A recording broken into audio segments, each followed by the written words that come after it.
سڵاتان لەبێت بینەرانی خۆشەویستی تلڤیزیۆنی کۆمەڵە ئەم کاتە و هەموو کاتێکی ژیانتان باشی وادارم کە لە هەر کوێیەکان ساغ و سڵامت بن. ئەمڕۆ پێنجشەممە 29 پوشپەڕی 1402 هەتاوی بەرابرە لەگەڵ 20 جولای 2023 زاینی لەگەڵ هاوڕانی هاوکارم لە خزمەتانداین بۆ پێشکەشکردنی گەشتی هەوڵەکانی کوردستان، ئێران و جیهان. سەرەتا سەردێڕی گرنگترین هەوڵەکان.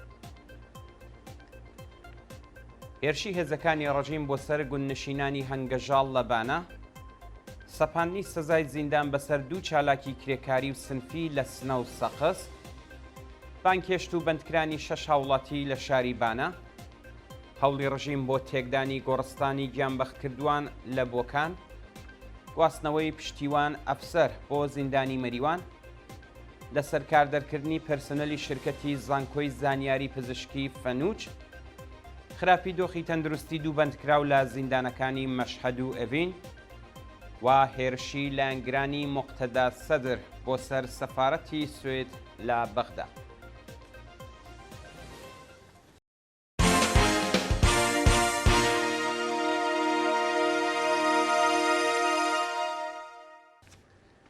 درێژەی هەواڵەکان. هێرشی هێزەکانی ڕەژیم بۆ سەر گوندنشینانی هەنگەژاڵ لە بانە. بەپێی هەواڵی گەشتوو ڕۆژی چوارشەممە 28 مانگی پوشپەڕ، هێزە سەرکوتگەرەکانی ڕژیم هێرشیان کردە سەر دانیشتوانی گوندی هەنگەژاڵ لە بانە و دەستیان بەسەر کەلوپەلی کۆڵبەران داگرت. بەپێی زانیاریەکان 17 ئۆتۆمۆبیلی سەربازی ڕژیم هاوکات چوونەتە نێو گوندی هەنگەژاڵی بانە و کاڵا و شتومەکی کاسبکاران و کۆڵبەرانیان زەوت کردووە. شایانی باسەکە لە ڕۆژانی ڕابردووشدا چەند کۆڵبەر لە سنوورەکانی نەوسود و بانە بە تەقەی هێزەکانی ڕژیم بریندار کرابوو. سەپاندنی سزای زیندان بەسەر دوو چالاکی کرێکاری و سنفی لە سنە و سەقس. ڕۆژانی دووشەممە و چوارشەممە 26 و 28 مانگی پوشپەڕ دوو چالاکی سنفی و کرێکاری بەناوەکانی سولەیمان عەبدی خەڵکی سەقز و حەبیب کەریمی خەڵکی سنە لەلایەن دەستگای قەزای ڕژیمەوە سزای زیندانیان بەسەردا سەپاوە. بەپێی راپۆرتەکان چالاکێکی کرێکاری خەڵکی شاری سنە بە ناوی حەبیب کەریمی لەلایەن دادگای ئینقلابی شاری سنەوە بە سەرۆکایەتی قازی سەعیدی بە 3 مانگ زیندانی تەعزیری و 12 ملیۆن سزای ماڵی محکوم کراوە. ناوبراو ڕۆژی 27 گوڵانی ئەمساڵ هاوڕێ لەگەڵ چەند چالاکی کرێکاری و مەدەنی شاری سنە لە کاتی چاوپێکەوتن لەگەڵ بنەماڵەی هەمیشە زیندوو هومەن عەبدوڵڵایی دەست بەسەر کرابوو.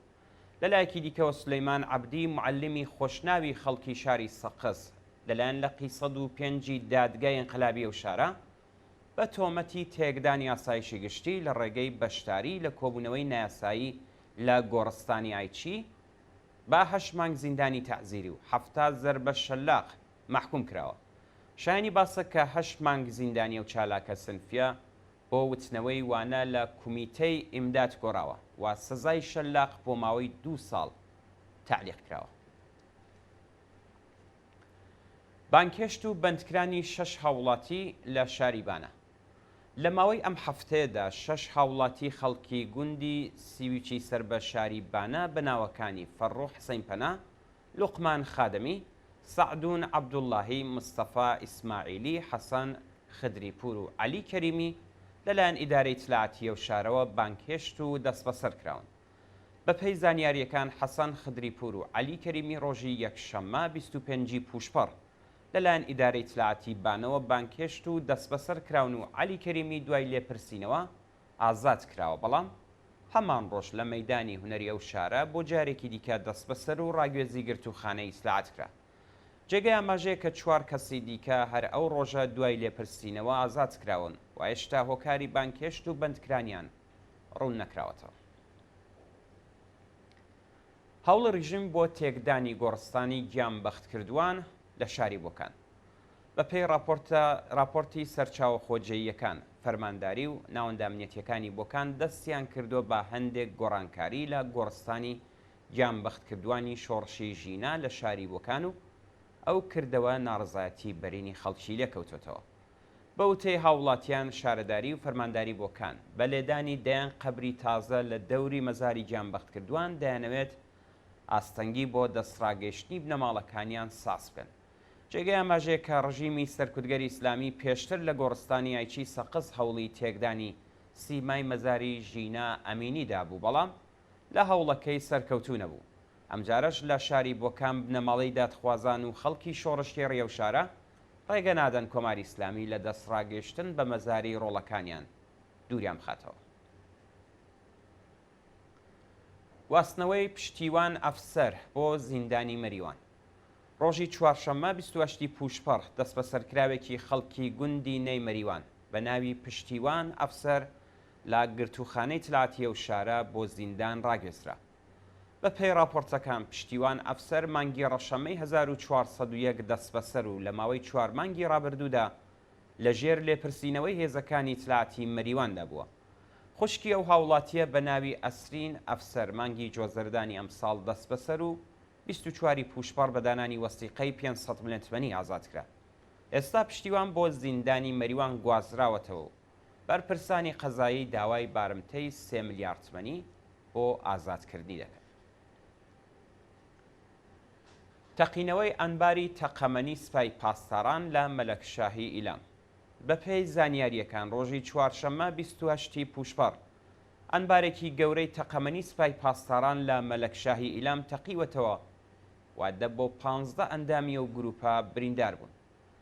شایانی باسەکە هۆکاریە و تەقینەوەی هێشتا ڕوون نییە، بەڵام میدیاکانی ڕژیم باس لەوە دەکەن کە دوو کانتینەری گەورەی چەک و چۆڵ تەقەمەنی و کەرەستەی نظامی ماوە بەسەرچوو بە هۆکاری نادیار تەقیەوە و 15 کەسیان لێ بریندار بوو.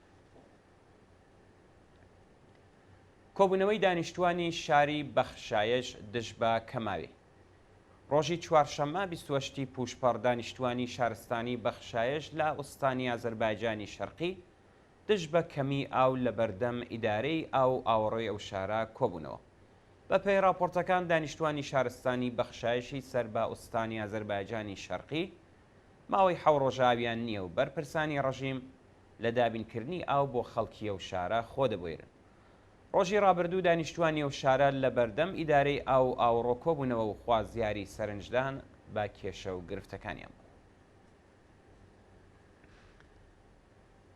لە سەرکار دەرکردنی پێرسەنۆلی شرکەتی زانکۆی زانیاری پزیشکی فەنووج.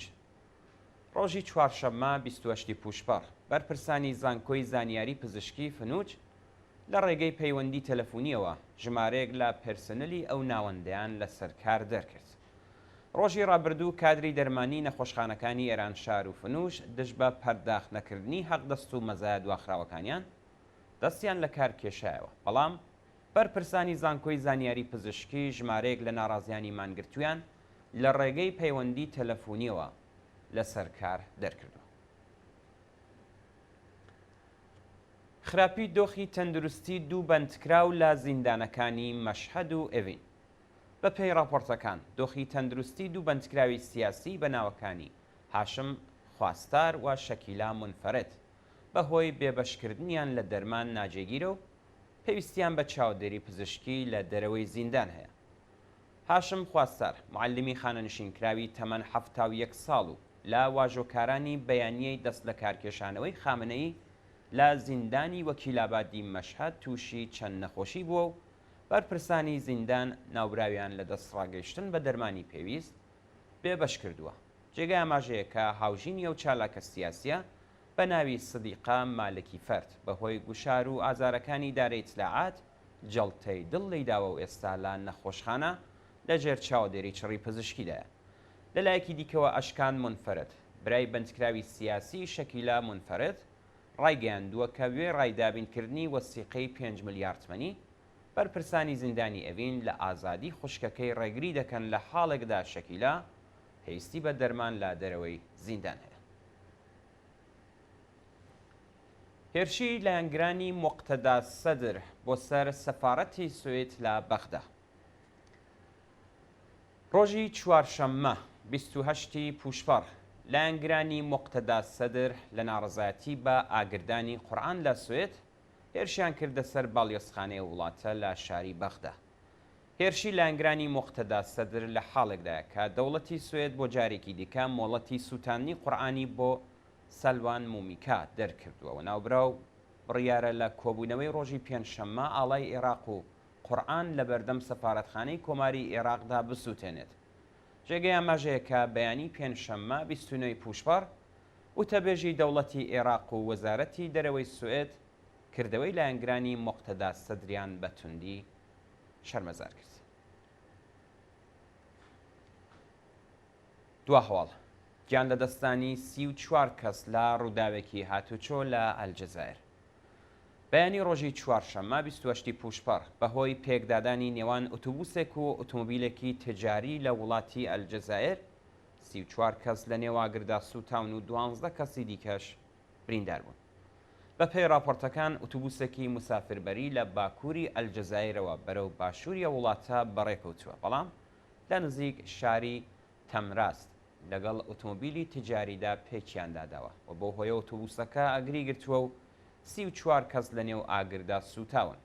هەروەها 12 کەسی دیکەش بریندار بوون کە باری تەندروستیان ناجێگیرە. لە ساڵی 2022 زاینیدا 23,000 کەس بەهۆی ڕووداوی هاتوچۆ لە وڵاتە گیانیان لەدەستاوە و 30,000 کەسیش بریندار. ئاجزان هەواڵەکانتان پێشکەشکرا لەگەڵمان بن بۆ بینینی پێشەی بەرنامەکانی تەلەڤیزیۆنی